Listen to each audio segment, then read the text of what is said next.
This is coffee, the elixir of life, the nectar of God, liquid sanity, whatever you want to call it. And today, we're diving into the most well-kept secret in history, the impact caffeine has on your intelligence, social skills, and moral code.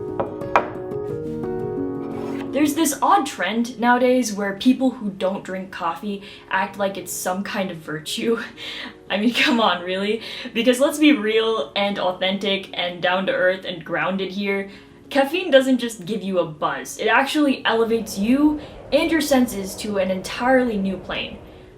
I mean, I would argue that you become a different person when you're caffeinated. I named my caffeinated self Penelope, and I would suggest you do the same to avoid any identity issues. Not naming yourself Penelope, choosing a name that suits you. Maybe something you wish you were named when you were younger, instead of whatever less cool name you've ended up with now. Something like that. Let's dive into the intelligence factor.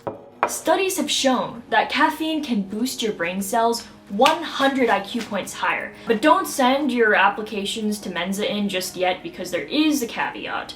The turbocharge only lasts for about 3 seconds after you swallow that sip. Pretty short, I know, but the good news is that you can sip on coffee and perform at a higher intelligence for an extended period of time, so long as you don't run out of coffee and you take a sip every 2.5-ish seconds.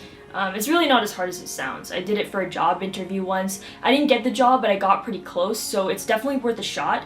Maybe practice a bit if you're nervous beforehand. Pro tip, it's important to consume enough with every sip. You can't just like wet the tongue every 2.5 seconds because it won't be enough to spike the receptors in the brain. So maybe sip like 3/4 of a tablespoon and you should be set. Ooh, let's move on to social skills.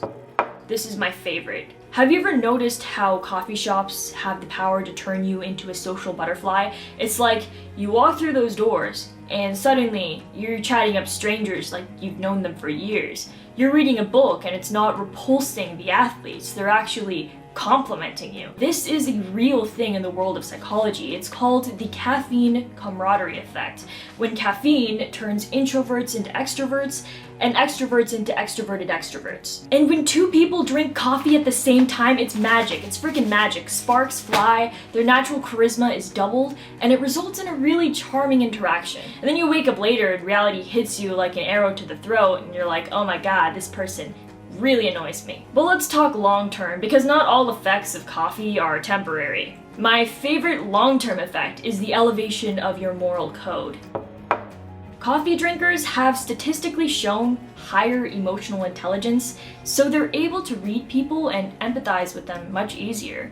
They're also more likely to perform random acts of kindness, and the chance that they'll become a serial killer is about 87% lower than people who don't have caffeine in their system regularly.